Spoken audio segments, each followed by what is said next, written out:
Ayer en el inicio de una actividad, digamos, regular del Fondo Monetario Internacional, que habitualmente termina en un informe que siempre hacen cada 6 meses sobre la perspectiva de la economía, al inaugurar esas jornadas, la directora del fondo tiró unos datos antes. Al fondo muchas veces hemos dicho, ¿no?, que una cosa son las recetas del fondo y otras son las informaciones del fondo, que tiene una gran capacidad para tener datos, estadísticas a nivel global, y que tiene muy buenos técnicos que analizan, que es muy distinto a las políticas que luego proponen, que son dos cosas distintas. Pero, ¿qué dice en este informe la directora del fondo? La pandemia provocará la peor crisis económica desde la Gran Depresión de 1929. Este dato de por sí creo que es suficientemente claro, ¿no es cierto? La peor crisis desde 1929. Dice frases como esta: hace solo 3 meses esperábamos un crecimiento positivo del ingreso per cápita en más de 160 de los países miembros para este año 2020. Ahora proyectamos que más de 170 países tendrán crecimiento negativo del ingreso per cápita. El eufemismo de crecimiento negativo,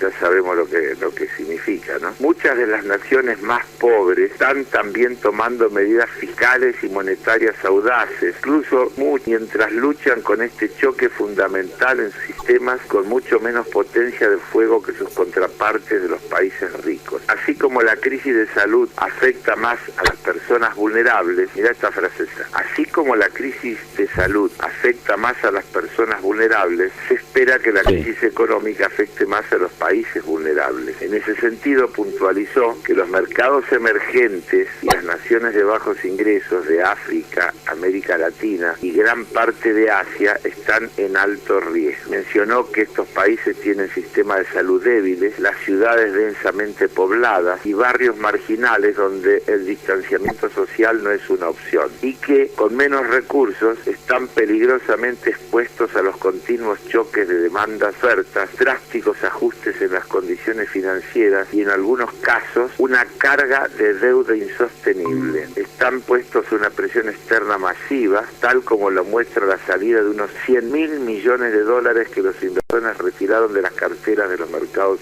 emergentes. Este nivel de salida, dice, ocurrió en los últimos 2 meses y representa más del triple de lo generado 10 años atrás en la crisis financiera mundial que comenzó con la explosión de los préstamos hipotecarios. Identificó como actividades impactadas por la pandemia el comercio minorista, el transporte, el turismo, en la cual la mayoría de los trabajadores son autónomos o empleados por pequeñas y medianas. Y sigue, creo que alcanza, ¿no? Es decir, los vulnerables países tienen los mismos problemas que los vulnerables personas, los endeudados, los que viven hacinados, los que tienen temas de salud no robustos, etcétera, son los que van a sufrir más esta pandemia de salud que hoy acosa. Pero y desde luego después pone un cierre: si la pandemia se desvanece, suponemos una recuperación parcial en 2020. Ahora, esto se conoció, Carlos, al momento. La misma nota que, bueno, los datos concretos se van a conocer cuando terminen estas deliberaciones del fondo, que deben durar un par de días, imagino, y ahí se conocerán. Y el otro dato: Estados Unidos perdió casi 17 millones de empleos en 3 semanas. Viene perdiendo 6 millones de empleos por semana, más o menos, porque arrancó hace 3 semanas, casi no tenía, un desempleo muy bajo. En la primera semana hubo, creo que 3 millones, la segunda 6, y otra vez 6 semanas, no da 17 esto, pero con los picos de los números que yo te digo, la noticia es que son alrededor de 17 millones de empleos perdidos en 3 semanas. También la mayor caída de empleo en Estados Unidos desde la Segunda Guerra Mundial, y mucho más que lo que pasó en la recesión del 2008. Bueno, claro, ya para tirar buenas noticias alcanza. Sí, Carlos, ¿cómo andás? Marcos te saluda. Pensaba, ahí es interesante esto, que por un lado uno lo podía imaginar, digamos, es obvio que siempre este tipo de situaciones golpean a los que menos tienen, pero había una cierta idea de que el virus es democrático. Alguna vez hasta lo dijimos nosotros en el programa. Puede tener un costado en este sentido, porque es verdad que puede contagiarse cualquier persona, pero los métodos de prevención también, cómo te llega, no tiene nada de democrático, ¿no? Obviamente, sigue golpeando a los que menos tienen. No, tiene una particularidad, que este contagio se extiende, digamos, por los que viajan, etcétera, etcétera, y entra, digamos, por la clase media, para llamarlo de alguna manera. Pero lo grave es cuando se extiende a los sectores más bajos de la escala, porque son los que tienen menos defensas desde todo punto de vista, menos recursos, menos medicina, menos alimento, menos vacuna, menos todo. Por eso en Argentina la enorme preocupación de el riesgo de que el tema llegue al conurbano, que llegue a los lugares donde todas esas condiciones están gravemente comprometidas, y donde plantear el aislamiento como solución es casi un eufemismo. Entonces las cosas son muchísimo más graves, la prevención es fundamental, y ahí llegás a las situaciones extremas, porque para prevenir deberías asegurar alimentos, asegurar una cantidad de cosas para que todo ese sector de nuestra sociedad no tenga que salir a buscar el recurso diario con el que sobrevive. Debería ser una responsabilidad de la sociedad en su conjunto asegurar que eso pueda pasar, de que tenga la alimentación mínima necesaria, él y su familia, o ella y su familia, y que, bueno, se pueda llegar con la atención sanitaria elemental, con todas las cuestiones que hay que cubrir para que pueda sostenerse ya en las difíciles situaciones en que vive esa franja bastante grande de nuestra ciudadanía. Carlos, ¿me escuchás ahí? Sí, claro, yo estoy aquí. Ayer estaba viendo el informe del FMI que vos comentabas, que habla también sobre las deudas insostenibles, y casi se da en paralelo a ciertos pedidos, el de Stiglitz, el de ciertos ex jefes de Estado, estadistas y ex cancilleres de la región, que pidieron una condonación de la deuda. El Morena, el partido de AMLO en México, también pidió una condonación de la deuda. Creo que la semana que viene Argentina tiene que hacer la propuesta, ¿no? Sí, yo vengo diciendo que supongo, no con más información que la que está en los medios, sino, o sea, que ha venido diciendo sobre todo el ministro de Economía, que es muy probable que la Argentina la próxima semana finalmente haga una propuesta respecto de la deuda en dólares regida por ley extranjera, que son esos famosos 70.000 millones, que son los que presionan sobre las posibilidades del país. Con los de deuda en dólares bajo ley nacional ya los prorrogó por un año, es decir, reperfiló todos esos vencimientos y salieron del escenario. La provincia hizo una cosa parecida por alrededor de 7.000 millones. Seguramente en la medida en que se logren avances en esas direcciones, el Estado tendrá una disponibilidad de recursos para llegar con asistencia. Todas terminan en eso, ¿no? En la necesidad de recursos. Ayer, hemos visto que la Unión Europea liberó una enorme cantidad de fondos para apoyar a quienes están.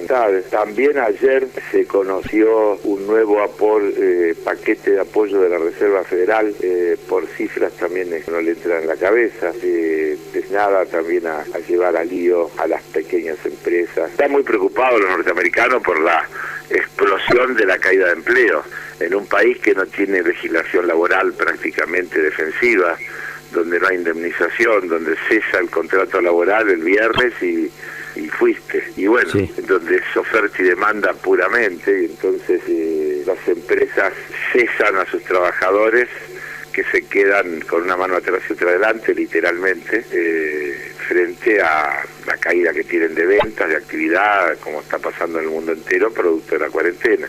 Y al no haber ninguna protección, esa gente queda absolutamente, digamos, desamparada, y bueno, se aparecen estos paquetes de ayuda, que son siempre nada más que eso, paliativos, pero que son de cifras enormes, ¿no? Por ejemplo, la Reserva Federal abrió un nuevo programa de préstamos para pymes por 600.000 millones de dólares. Sí. Donde directamente el Estado asigna esos fondos para financiar a las pymes, como las llaman ellos, ¿no? En la categoría que tiene. Indudablemente aparece en toda su magnitud la diferencia acá entre los ricos y los pobres, entre los estados ricos y los estados pobres, entre los países centrales y el resto. aún dentro de Europa uno observa la diferente situación de los países grandes centrales, de los países que podríamos llamar de la periferia europea. Es decir, en todos los lados se ve con muchísima claridad la diferencia de recursos que hay para enfrentar las crisis. También se ve que la visión economicista que algunos de esos grandes estados han tenido los ha llevado a una situación terrible de una explosión que ahora no saben cómo frenar, ¿no? Lo que pasa en Estados Unidos, lo que pasa en Inglaterra, en Francia, son datos aterradores porque están en un punto que con plata no se arregla. Carlos, Pablo te saluda, ¿cómo te va? Te quiero preguntar porque viste que empiezan a aparecer voces de todo tipo y sobre todo desde la ortodoxia económica, cuando hacen el repaso de las decisiones que va tomando el gobierno, ponen una alarma respecto de la ampliación de la base monetaria por la emisión, etcétera, etcétera. ¿Son figuras que hay que ver en este momento o son cosas que, el Estado tiene que hacer el mayor esfuerzo posible y después cuando la cosa más o menos se normalice se verá cómo se resuelve? Y bueno, ¿de dónde crees que sale la plata toda esa que pone la Reserva Federal o el Banco Central Europeo? Le están dando a la maquinita sin asco. Desde luego que tienen espaldas distintas, y por lo tanto la capacidad de hacerlo también es distinta. Cada vez que hablamos de la Argentina, nosotros no nos tenemos que olvidar de nuestra definición de las dos pandemias, Pablo, y de que la Argentina entra en esta crisis en emergencia. No es que queda en emergencia por la pandemia sanitaria. La Argentina venía en crisis, en una crisis gravísima. Hemos charlado infinidad de veces estos temas. Y yo he dado 1000 veces como ejemplo que la Unión Europea incluso tenía dentro de sus normas un margen de déficit fiscal permitido cuando tenían que resolver un problema recesivo. Bueno, ahora los eliminaron todos esos límites y dejaron que cada país, ahí no hay emisión por países porque es una comunidad y tiene una moneda común, pero sí pueden gastar por países y los de deuda frente al el PBI o de gasto frente al PBI y demás que eran muy estrictos se han liberado para facilitar que todos esos mecanismos expansivos contrarresten en parte lo que cede. Acá los ortodoxos locales tienen una visión más corta y a veces cuando se ponen generosos dice, bueno, por ahora podríamos pensar que hay que resolverlo recurriendo a estos métodos. Pero bueno, forma parte también del debate y creo que no está mal que lo tengamos permanentemente presente. Igual no se trata de darle a la maquinita sin asco porque tampoco eso puede ser la solución. El gobierno lo viene haciendo. Todos estos planes de expansión, de enviarle plata a las provincias, etcétera, tienen que ver con recursos que se van generando de esa manera, pero por eso también estamos pensando en la generación de recursos extraordinarios que mitiguen en parte esa falta de recursos, afectando a quienes tienen mayor capacidad para poder aportar, ¿no? Vos fijate que cuando se conoce un datito que se coló el otro día de menos de 1000 cuentas que fueron informadas creo que por la OCDE a la Argentina y que el gobierno de Macri tuvo guardadito durante bastante tiempo, ahí hay 1000 cuentas, hay 2.600 millones de dólares que se fueron de la Argentina, no pagaron impuestos, que son recursos fiscales que aquí se perdieron y que seguramente es nada más que una pequeña muestra de todo eso de lo que hablamos siempre, de cientos de miles de millones de dólares de los argentinos que se han ido a los paraísos fiscales, que se han ido por distintos canales y que han enflaquecido los ingresos fiscales, los recursos, las reservas, todas aquellas cosas que el país necesita para funcionar mejor y que en este momento no se van a poder resolver, pero que no hay que dejar de tenerlos en cuenta y de decirlos porque este momento va a pasar, la vida va a continuar. Sería deseable que cuando estemos en esa etapa todas estas cosas no se olviden y que podamos encarar políticas diferentes. Carlos, nos tenemos que ir a noticias de 8:30, pasadita ya. Gracias por todo, que tengas buen fin de semana. Chao, que les vaya bien. Carlos Heller, como siempre aquí en El Pase, entre una mañana de estas con Pablito Caruso y Caballero de Día. Pablo, ¿cómo va eso? Bueno, Robert, gracias, siempre interesante la charla con Carlos. Y bueno, al fin de semana, a ver qué es lo que se decide, cómo se termina de definir la ampliación de la cuarentena y seguir con estos temas, ¿no? Es muy preocupante, por supuesto, el primer orden, el tema sanitario, a la atención económica y social viene en aumento y a galope, La verdad que uno repasa los titulares de los portales sindicales, les recomiendo Infogremiales, que no falla nunca, y las escenas son dramáticas de las empresas grandes, dramáticas. Sí. Vamos a ver cómo se contiene todo eso. Pablito, buen fin de semana, abrazo grande. Abrazo, Robert, chau amigos. Nos vamos nosotros a las noticias de 8:30 aquí en la 990. Cuando regresamos, Caballero de Día arranca hasta las 11.